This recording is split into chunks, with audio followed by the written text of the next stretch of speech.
안녕하세요. 전기가마의 새로운 표준을 만들어가는 알케미 연구소의 변재영입니다. 오늘은 전기가마의 구조와 원리에 대해서 알아보는 시간을 가져보려고 합니다. 기본 구조는 생각보다 엄청나게 단순합니다. 어디서나 쉽게 볼 수 있는 백열 전구 조명과 아주 비슷해요.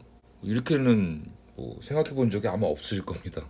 전기가마하고 백열 전구 조명이라, 그쵸? 네, 사실 구조가 거의 비슷해요. 자, 이제 조금 더 세세하게 설명을 해볼게요. 백열 전구 조명이 이렇게 구성되어 있죠. 전원 공급이 되는 콘센트를 연결하지 않으면 전기가 흐르지 않아요. 지금 이 콘센트는 이제 220V 단상 기준으로 되어 있습니다. 220V 단상은 어떤 전기냐 하면요, 한쪽에서는 220V가 들어와요. 그리고 한쪽은 중성입니다. 그래서 이렇게 흘러서, 여기 들어와서 이렇게 흘러서 중성 쪽으로 나가게 되어 있는 게 단상 전기예요. 하나는 전기가 흐르지 않는다는 거예요. 두 개가 만날 때 전기가 흐르게 됩니다. 요거는 뭐 전기 상식이니까 잘 모르시는 분들은 한번 검색해 보시고요. 그러려니 하시면 됩니다. 그 다음에 뭐가 있죠? 전기를 공급해주는 전선이 있습니다. 전선이 한 줄로 보이는데 사실은 두 줄로 되어 있어요. 전기를 공급해주는 전선. 그 다음에 온, 오프, 켜고 끄는 스위치가 있겠죠. 온, 오프 스위치, 이 스위치예요. 올리면 켜지고 내리면 꺼지는. 보통 스위치는 이제 뭐 한 줄만 이제 온, 오프를 해주는 스위치도 있고요. 두 개를 다 이제 접점을 만들어주는 스위치도 있습니다. 뭐 이런 식이에요. 이렇게 두 개가 있으면 이렇게 해서 얘가 뜨면 전기가 흐르는 거고요. 떨어지면 전기가 꺼지는 겁니다. 여러분이 사용하시는 차단기도 같은 원리로 되어 있어요. 똑같이 전선이 있고요. 그 다음에 백열 전구가 있겠죠.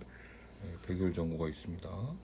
백열 전구는 필라멘트가 가열되면서 여기서 빛과 열이 나와요. 빛과 열이 나오는데 열은 유리관 안에 갇혀 있고요. 빛은 바깥으로 나오게 되겠죠. 그 다음에 전기 접점을 만들어주는 요 소켓이 있습니다. 소켓은 전기 접점이 어떻게 만들어지냐 하면요, 요 끝부분에 하나, 그 다음에 요 부분에 하나, 이렇게 닿게 되어 있습니다. 한쪽은 이렇게 끝에 있고요, 한쪽은 옆에 붙어 있다는 거예요. 네, 이렇게 돼서 얘네들이 조립이 되면 온, 오프를 하면은 불이 들어왔다 나갔다 하는 백열 전구 조명이 만들어지는 겁니다. 간단한 원리죠. 근데 전기가마도 굉장히 똑같아요. 다를 게 거의 없습니다. 이제 전기를 표시할 때 요거를 이제 전원이라고 표시를 하는데요. 여기서 똑같이 220V가 작동을 들어오게 돼요. 220V 전기는 어떤 성질을 가지고 있다 그랬죠? 한쪽에선 220이 나오고요. 한쪽은 중립이라 그랬어요. 극성이 없는, 아무것도 흐르지 않는 땅바닥 같은 거예요. 그래서 이렇게 전기가 흘러오는 구조입니다. 스탠드하고 비슷하죠. 다만 얘네는 이제 전류량이 굉장히 높기 때문에 대전류를 쓰거든요. 대전류는 이제 전류량 자체가 되게 높은 거를 의미합니다. 그렇기 때문에 이렇게 저희가 콘센트에 쓰는 평범한 이런 똑딱이 스위치를 쓸 수가 없어요. 그래서 좀 특별한 스위치를 씁니다.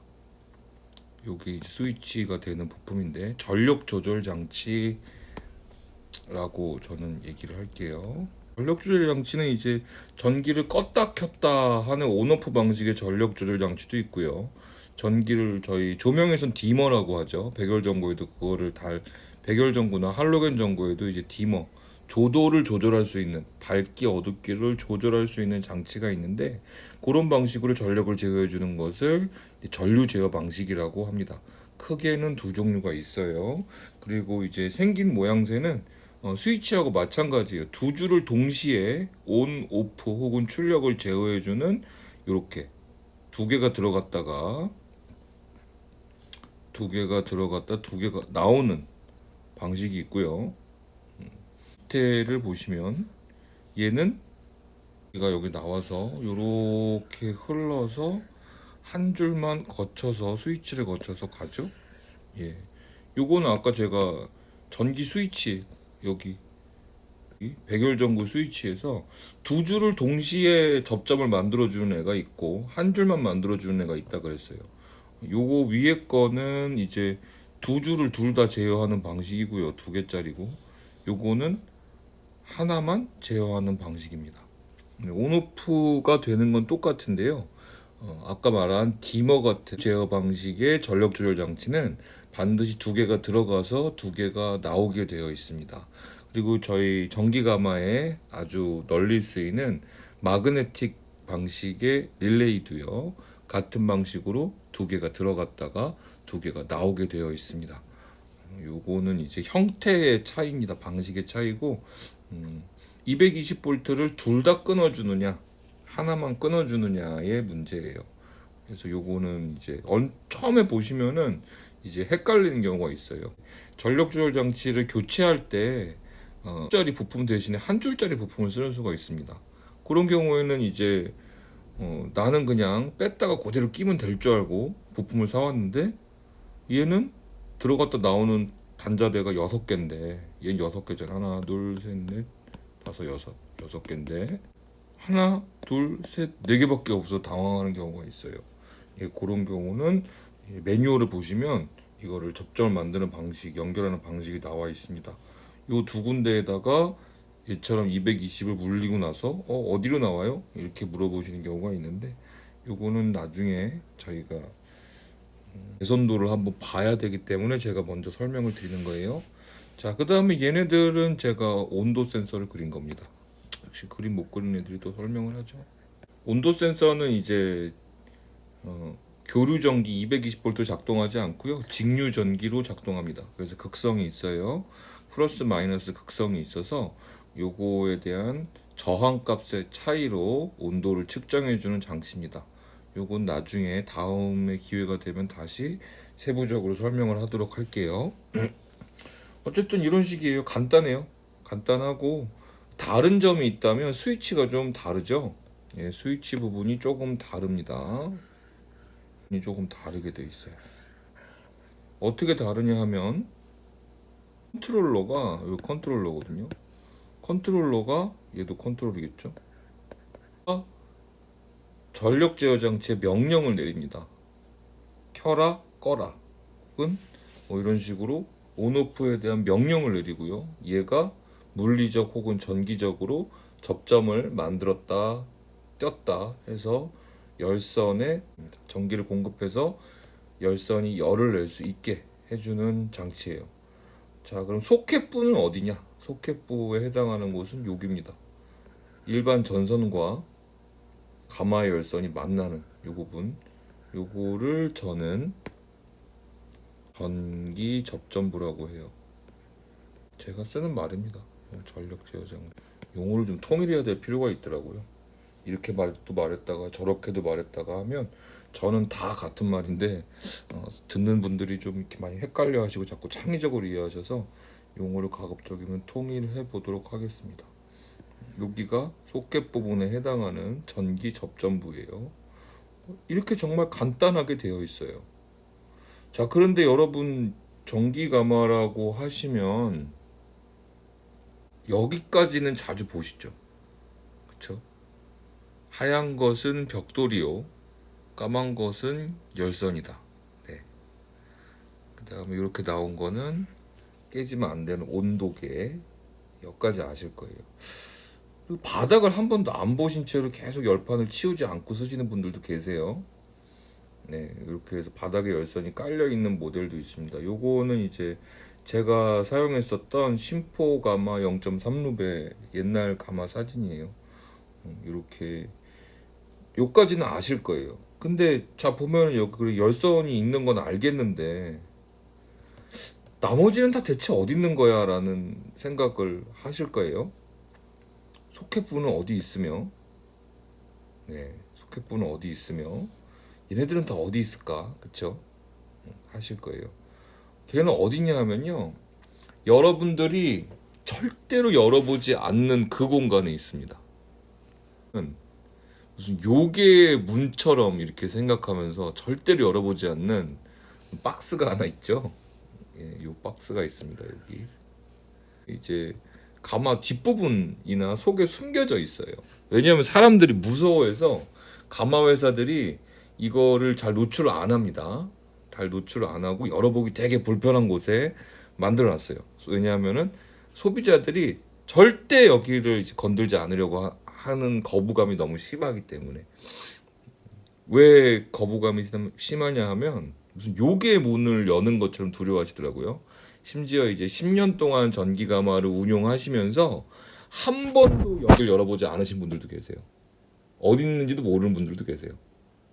그래서 열선을 가려면 거길 봐야 되는데, 그럼 어떻게 열선을 교체했냐 10년 동안 제가 여쭤보니까 아저씨가 해주셔서 자기는 몰랐대요. 그래서 아저씨가 해주는 거 좀 볼 법도 한데 어떻게 안 보셨을까 그랬더니 자기는 그런 거 이제 모르고 싶은 거죠. 모르고 싶고 그런 거는 전문가에게 맡겨야 된다고 생각을 하더라고요. 자, 그런데 그러기에는 사실 구조가 너무 단순하죠. 네, 구조가 너무 단순하고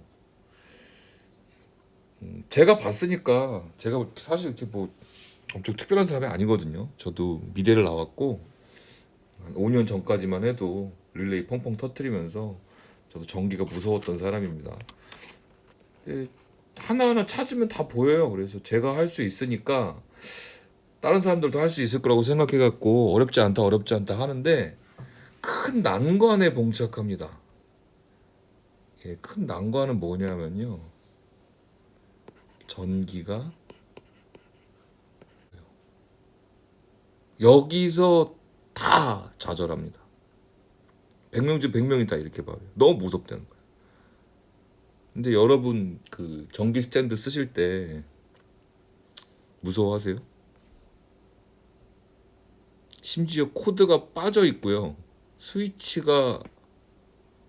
코드가 빠져 있고요. 스위치가 내려가 있어요. 여러분 이거 전구 갈 때 무서워하세요? 그냥 갈죠? 그렇죠? 이상합니다.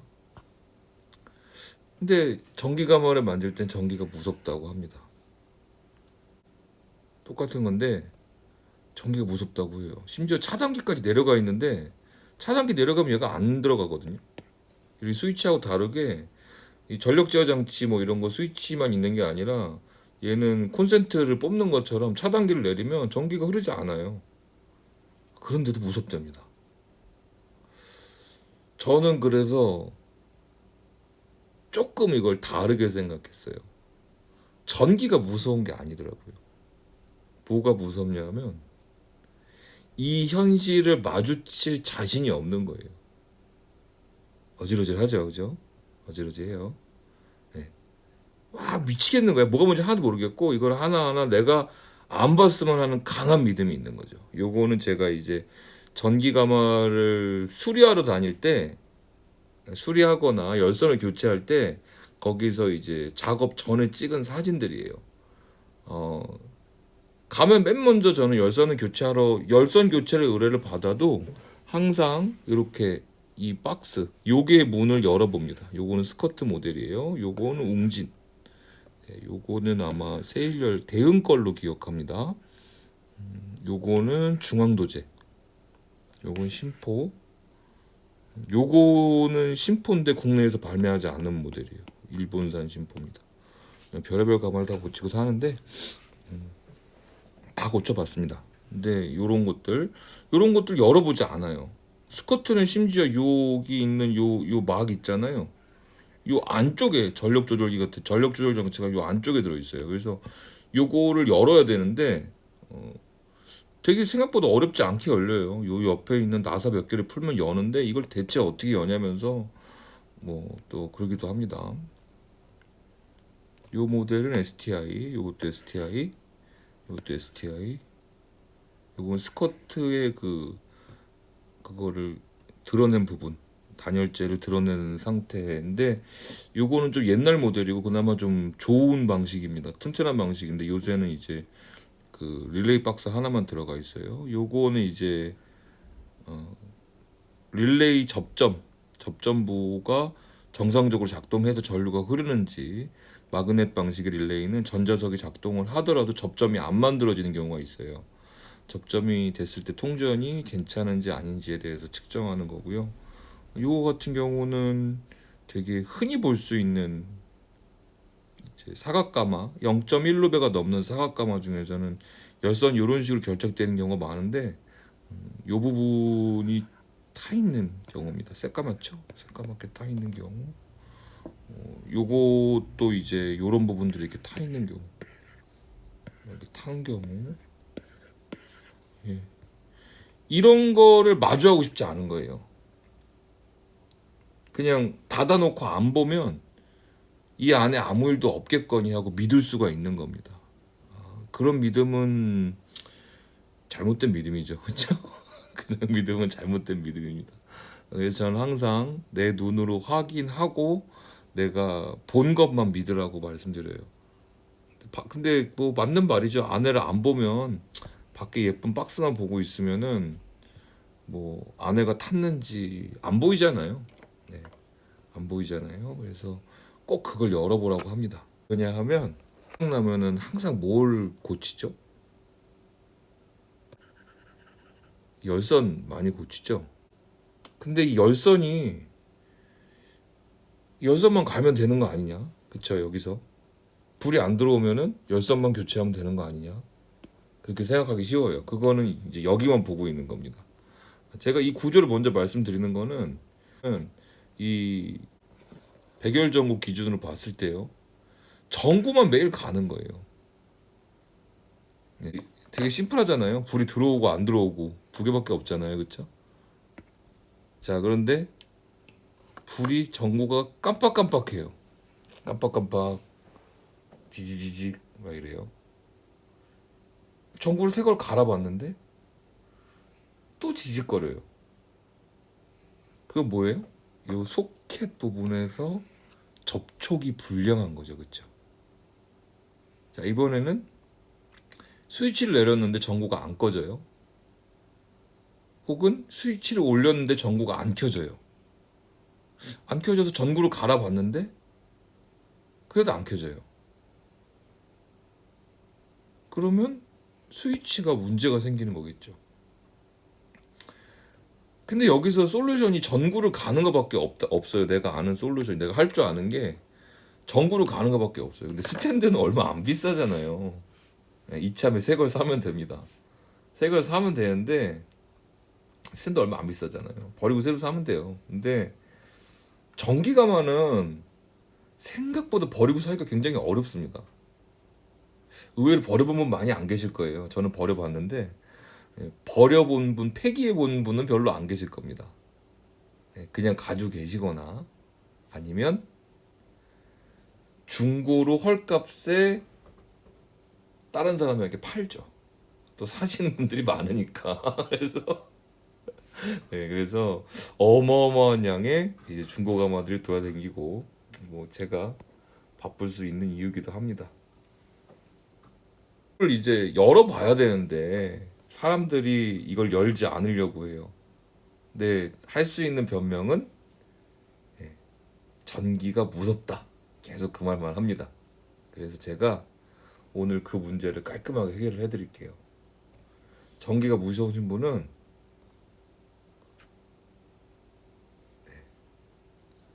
고무장갑을 끼시면 됩니다. 고무장갑. 고무가 전기를 막죠.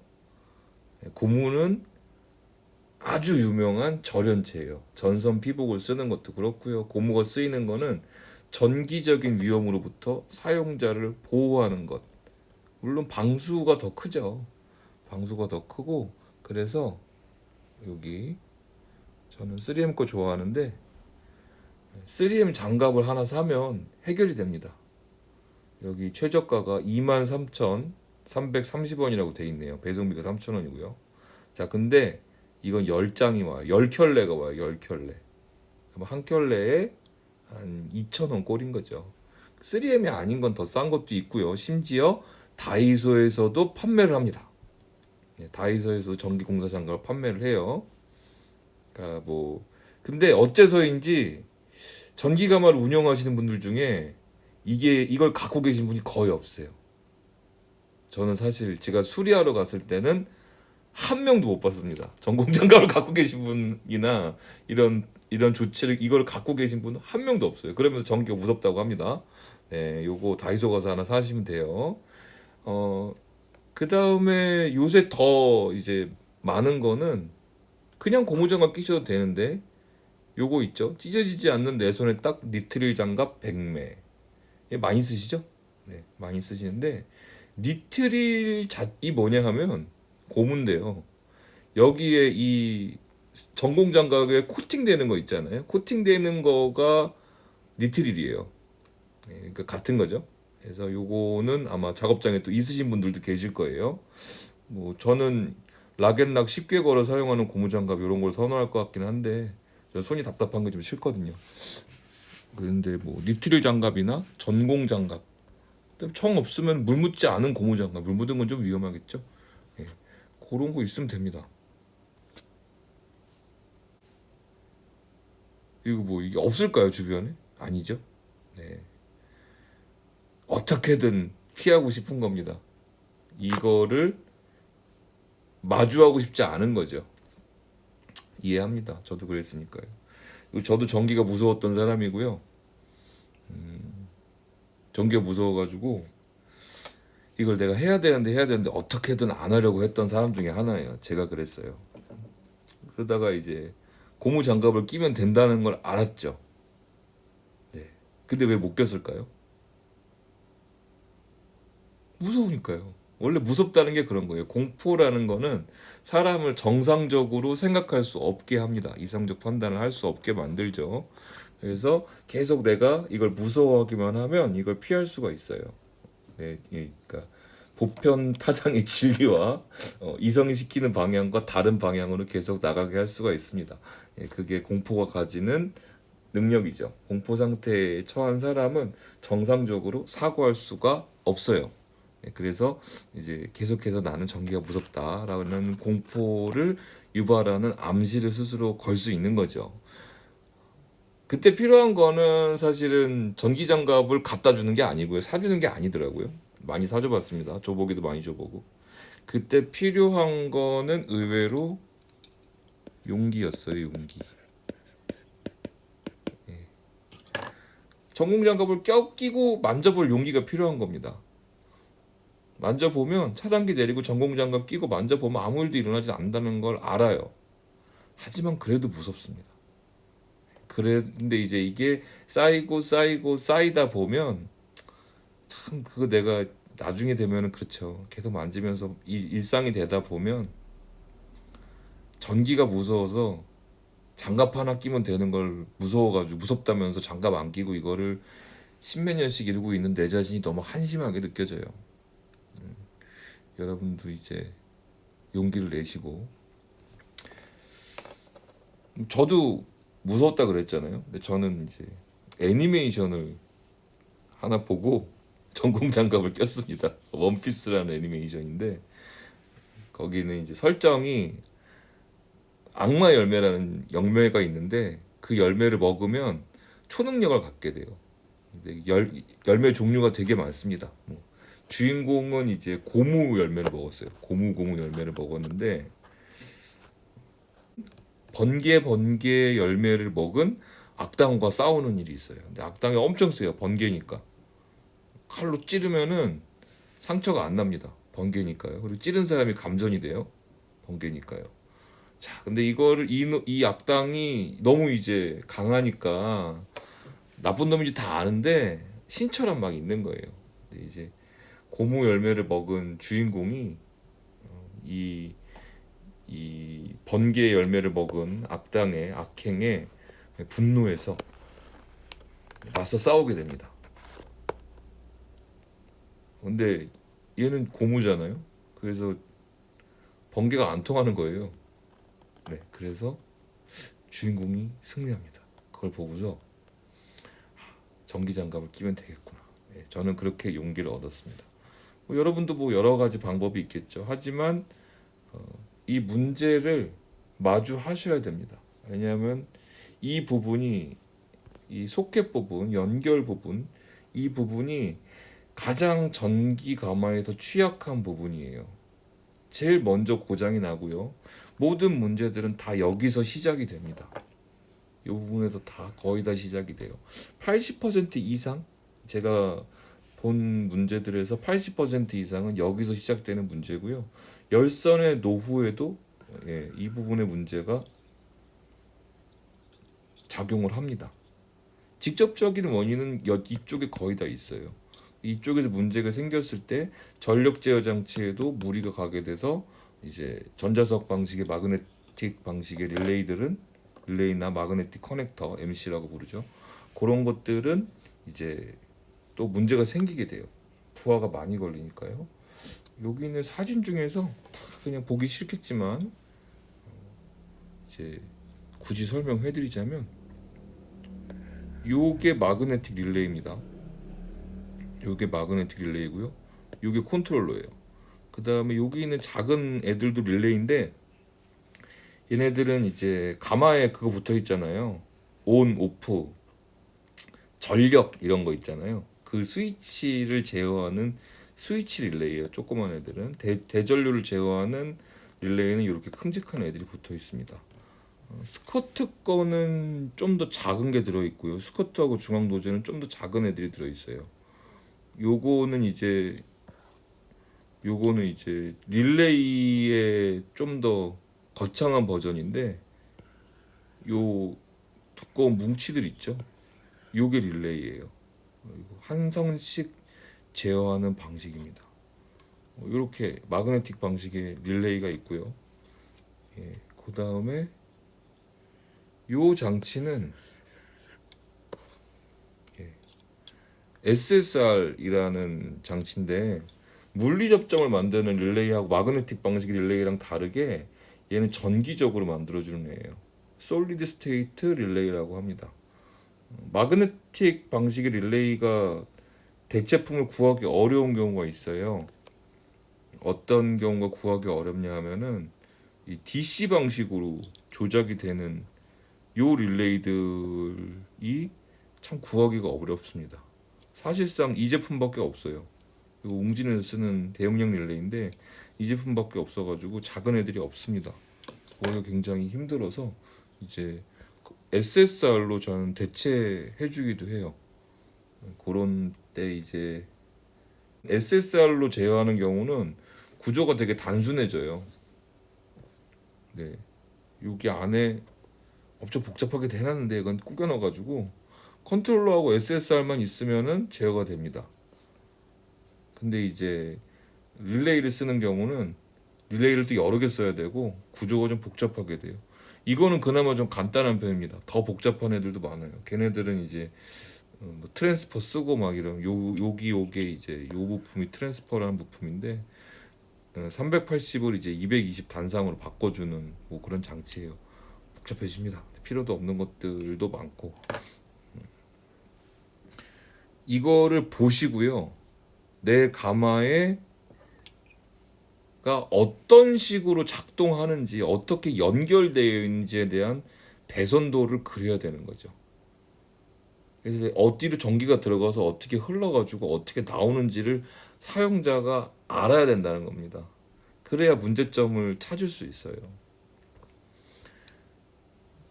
여기 보시면은 이제 요 첫 번째 사진, 요 사진에 보시면 그냥 보기에는 요 사진만 보면은 잘 모르겠죠, 그죠? 잘 모르실 거예요, 다들. 본 적이 없으니까요, 그죠? 근데 얘는 어디가 문제냐 하면 여기가 문제입니다. 여기가 이렇게 녹이 나 있죠? 초록색 녹이 생겼습니다. 요거는 탄산동이라는 녹이고요. 그다음에 색깔이 까맣죠, 요 부분이. 까만 거는 산화구리, 아산화동입니다. 얘네들이 생기면은 이제 쇼트가 난 거라고 보시면 돼요. 쇼트가 나가지고 여기 타버린 겁니다. 타서 여기가 단선이 된 거죠. 선생님 여기 불 들어오는데요.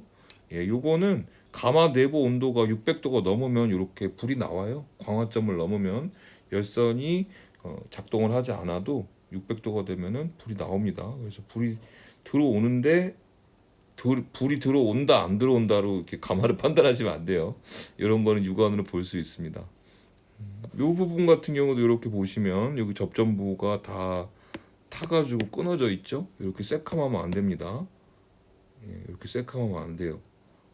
요렇게 여기도 새카맣잖아요. 이렇게 새카마면 안 되는데 이런 것들이 다 타가지고 이제요.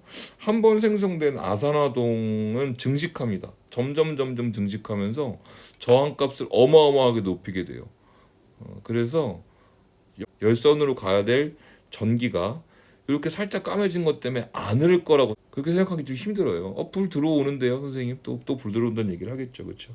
근데 이 아산화동이 증식하게 되면 요 까매진 접점부 이 부분의 저항이 열선보다 높게 되는 경우도 있습니다. 순간적으로. 그러면 여기서 요 부분이 히터처럼 발열을 하게 되는 거죠. 히터처럼 발열을 하게 되는 겁니다. 히터처럼 발열을 하게 되면 이 부분에 고유 저항값이 올라가요. 무슨 말인고 하니 동이나 저희는 이제 요거는 이제 터미널도 그렇고 전선도 그렇고 구리를 쓰죠. 구리에다가 내열 피복을 입힌 걸 쓰는데 구리의 고유 저항값은 0도일 때하고 100도일 때하고 200도일 때하고 다 달라요. 구리의 고유 저항값도 그런데 이 아산화 동이 접점부에 생성하면 증식하게 되면서 그 부분에 접점 쇼트를 일으킵니다. 그래서 빠지직하고 용접 불꽃처럼 불꽃이 튀면서 얘네가 붙어버리기도 하고 구리가 순간적으로 녹아서 단선이 되기도 하는 거예요. 이런 문제가 굉장히 많습니다. 이런 문제가 왜 많냐 하면요. 열선 교체 기사분들이 오셔서 이런 거 한 번씩 봐주시면 참 좋은데 정말 깔끔하게 열선만 갈고 그대로 연결하고 가시는 분들이 있으세요. 어느 업체가 그런지는 이건 유튜브기 때문에 제가 말씀을 못 드리고요. 그런 경우가 있습니다. 그래서 가마 아저씨 뭐 잘 봐주시는 분들도 계세요. 다 매도하는 건 그런데 이제 항상 말도 안 되는 몇몇이 문제죠. 말도 안 되는 몇몇이 문제입니다.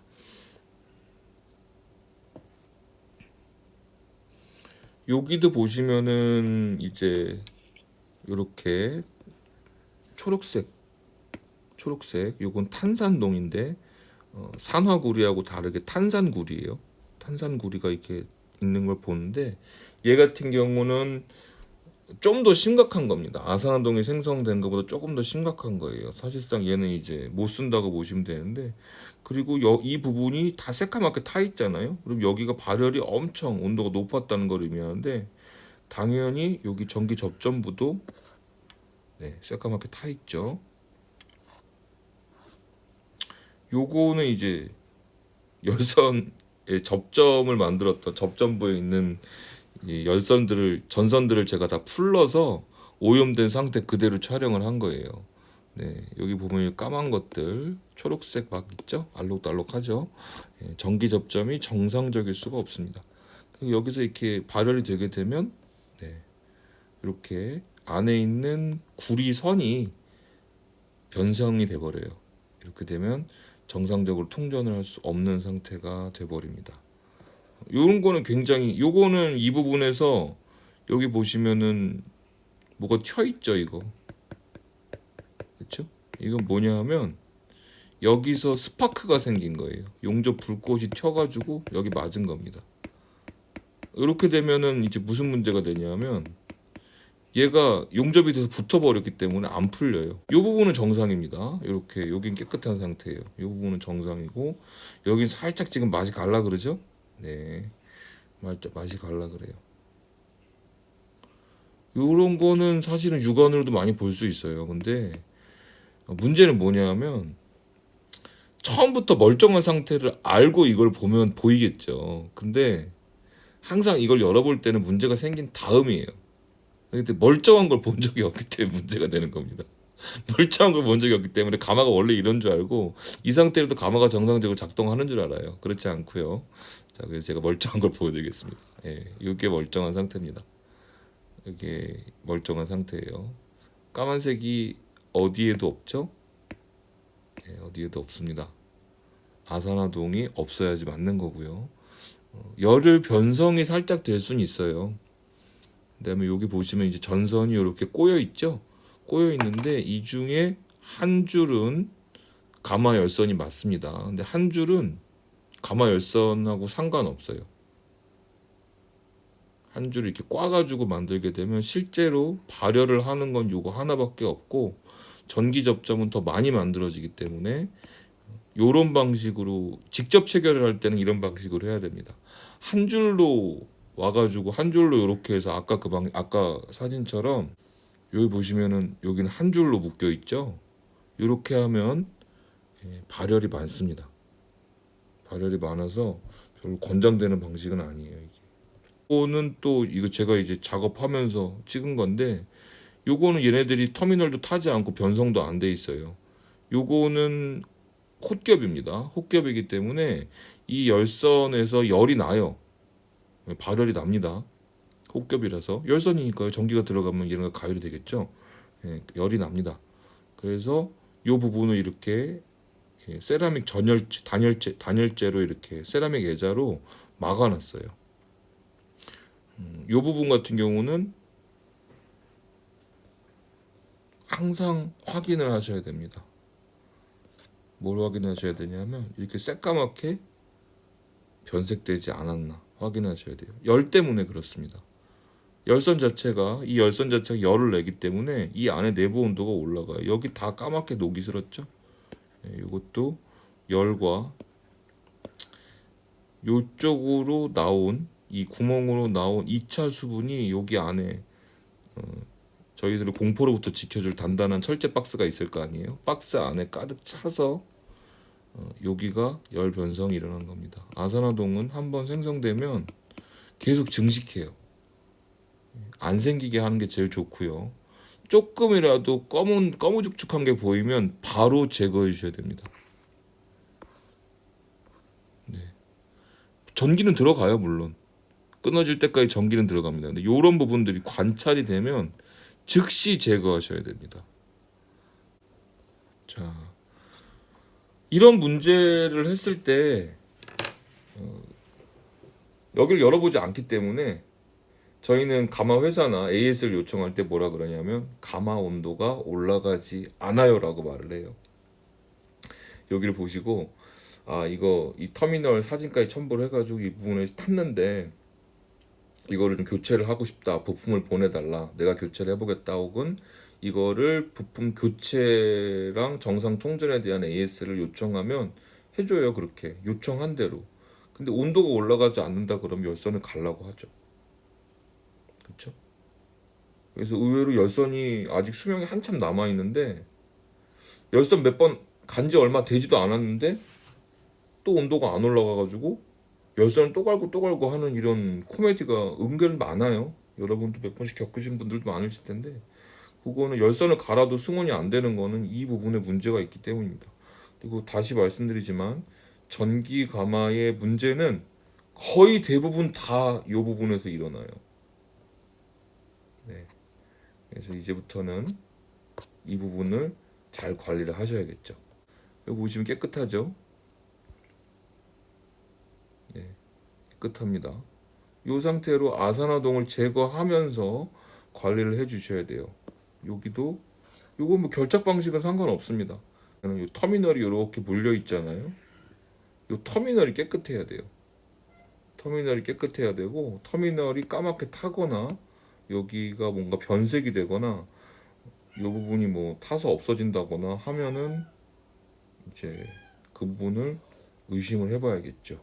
저는 이제 후크메타를 써갖고 측정을 하고 그것도 가르쳐 드릴 건데 강의에서 그것보다는 일단 육안으로 멀쩡함과 멀쩡하지 않은 거를 구별할 수 있어요. 왜냐하면은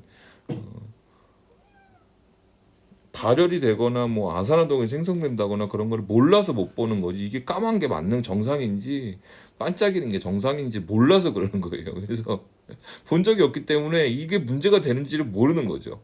자, 그런데 이걸 보시잖아요. 누구나 다 알아요. 이게 정상이고 얘는 문제가 있다는 거를 누구나 다 알아요. 이게 더 좋다는 거를. 그렇죠? 예, 이게 더 좋다고 느끼시는 분들은 뭐 많이 잘못되신 분들입니다. 제가 뭐라고 해드릴 말씀이 없네요. 보편과 상식에서 크게 이제 벗어나신 분들이에요. 이게 정상으로 보이면 리가 없죠. 예, 이게 정상 어떻게 정상이겠어요 이게? 그렇죠? 예. 제가 이제 요새는 제가 이를 고치러 댕기다가 알케미 시리즈하고 알케미스트를 만들었잖아요. 그리고서 이제 알케미스트 설치할 때만 가끔 작업을 합니다. 그리고 정말 가끔 전체를 이제 오버홀 수리를 입고하셔서 맡기시는 분들이 계세요. 그런 경우 아니면 사실 남의 가마를 제가 고칠 일이 많이 없죠. 하지만 뭐 봐드리는 건 어렵지 않으니까 봐드리는데 이제 사진을 찍어 달라고 하면 열어서 찍어 달라고 하면 정말 이런 사진들이 날라와요. 이런 사진들이 날라오고 이제 이걸 어떻게 해야 될지 모르겠다는 거죠. 아무도 얘기해주지 않아서. 사실 방법은 되게 많고 여러 가지가 있긴 한데 지금 수리하는 거는 저희가 알케미 시리즈를 만들 때 쓰는 스펙들과 부품들을 기준으로 하고 있어요. 그래서 제가 이제 강의 제목 앞에 강의 시작할 때 전기가마의 새로운 표준을 만들어 간다고 하는 게 요런 부분에서 그렇습니다. 어쨌든 요렇게 한 번씩 여러분의 가마를 찬찬히 한번 들여다보세요. 네, 들여다보십시오. 그 다음에 이제 먼지나 뭐 이런 것들 청소 또 청소도 또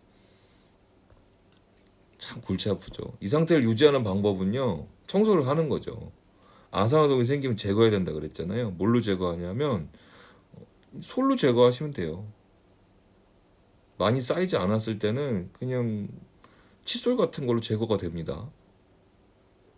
많이 쌓였을 때는 이제 스테인리스 브러쉬라든지 뭐 이런 걸로 제거를 해야 되는데 많이 쌓이지 않았을 때는 제거가 되고요. 이렇게 전기 절연 장갑이 있듯이 지금 21세기잖아요. 이런 게 있습니다. 네. 전기 접점 부활제라는 게 있어요. 얘도 다이소에서 팝니다. 네. 인터넷에서 파는 건 물론이고요. 다이소에서 팔아요. 그만큼 이제 흔한 겁니다. 저희가 몰라서 그렇지. 얘는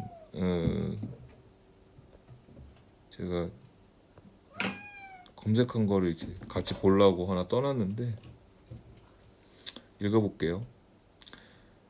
전자제품의 접점 부분을 청소해주는 역할을 하는 것으로 주로 휘발성이며 휘발한다는 거예요. 침투성이 강하여 접점 부분의 깊은 곳까지 침투가 가능합니다. 자, 소리 안 닿는 부분들 그런 곳까지 쏙 들어간다는 거예요. 전기 절연성이 뛰어나고 이건 무슨 말이냐면은 저희 뭐 전기가 통전 중일 때 얘는 뿌려도 상관이 없어요. 정말 저는 그거 보고 큰 충격을 받았는데 가마가 작동 중에 뿌려도 된다는 거예요. 절연성이 불연성이며 타지 않는다는 겁니다. 이것 때문에 이걸 뿌려가지고 이거의 잔여물 때문에 얘네가 뭐 이렇게 그 탄화수소 화합물을 만들어내지 않는다는 거예요. 불연성 쓰는 게 좋습니다. 또한 휘발성이라 사용 후 잔여물이 남지 않아 사용 후 세척할 필요가 없습니다. 라는 건 뭐냐면요. 이거만 뿌리면 된다는 거예요. 정말 진공청소기가 있으면 더 좋은데요. 얘만 뿌리면 된다는 거예요. 얘만 잔뜩 뿌리면 다 해결이 돼요. 실제로 해결이 돼요. 자, 근데 이제 요거는 아까 제가 했던 거 중에서 세 부분의 세 개의 국산 브랜드가 있었는데 그 중에 하나입니다. BW100이라는 모델이고요. 요거 많이 팔아요. 예. WD-440 등 방청 윤활제랑 많이 헷갈리십니다. 방청 윤활제하고는 개념이 다른 거고요. 요건 제가 좋아하는 브랜드입니다. 나바켄사 거고 원래는 여기 거밖에 없었어요. 근데 요새는 국산이 많이 나와가지고 나바켄이 오히려 덜 팔린다고 하더라고요. 여기서는 이렇게 있고요. 요거는 NCL77이라는 제품은 네, 인화점이 좀 낮아요. 62도에 발화원이 없는 경우는 인화되지 않는다 그러는데 불연성을 쓰는 게 좋습니다. 네, 불연성을 쓰는 게 좋아서. 근데 이제 요런 것들이 비싼 편이지만 상당히 좋음 써 있잖아요. 저도 이것저것 다 써봤는데 써보니까 돈은 거짓말하지 않더라고요. 돈은 거짓말하지 않아서 비싼 거는 한 번 뿌리면 될 거를 싼 거는 두 번 뿌려야 되더라고요. 확실히 이게 먼지가 확 날아가거나 없어지는 게 확실히 다릅니다. 그래서 뭐 편한 거 쓰시고요. 이게 뭐 수많은 분들이 이거 WD-40 뿌리면 안 되냐 물어보시는데 이거는 방촉 윤활제 기름이에요. 그다음에 절연성이 없기 때문에 전자회로 같은 데나 이런 데 뿌리시면은 녹는 경우도 있고요. 이게 잔유물이 그 탄화수소 화합물 형태로 남기 때문에 전기가만 내부엔 절대 뿌리시면 안 돼요. 그래서 이거랑 절대 헷갈리지 마시고요. 생긴 게 비슷하다 보니까 압축 공기를 사셔갖고 전기 접점 부활제 아니냐고 자기 샀다고 이렇게 하시는 분들도 계시는데 이거 적어 놓으세요. 전기 접점 부활제입니다. 전기 접점 부활제고요. 요 세 개 브랜드가 국내 브랜드예요. 벡스사의 BW100 이게 뭐 마트에서도 많이 파는 모델이고 다이소에도 이걸 팔 겁니다. 그다음에 업소 사용하시는 분, 전기 공사하시는 분들은 이걸 많이 쓴다고 해요. 일신이라는 데서 나온 전기 접점 부활제. 그다음에 휴먼텍 이거는 컴퓨터 기판 청소용으로 나온 건데 이건 ECC라는 브랜드. 이렇게 세 개가 국내 브랜드입니다. 외국 브랜드로는 나바켄이 있고요. 아까 보여드렸던 여기 있죠. 별로 인기가 없대요. 근데 국산이 많이 팔린다고 합니다. 이런 거 뭐 슈퍼루브 테프론 윤활제 이거 뭔지 모르고 막 일단 링크 떴다고 하지 마시고 반드시 전기 접점 부활제 혹은 전기 접점 세정제라고 써 있는 거를 확인하시면 돼요. 검색해 보시면 많이 나옵니다. 요새 많이 쓰다 보니까 이렇게 유튜브 영상도 많고 요거 보시면은 이제 충분히 도움이 되실 거예요. 자, 그러니까 이제는 진공청소기나 뭐 브러쉬가 없어도 된다는 거죠. 사실 이것만 뿌리시면 접종 청소가 잘 됩니다. 요새는 2차 수분 생성 이슈가 심해지다 보니까 전기 접점부의 오염도 당연히 많아요. 당연히 많고 이 부분에서 문제가 많이 생깁니다. 그래서 이 부분을 청소를 게을리하지 마시고요. 항상 확인하세요.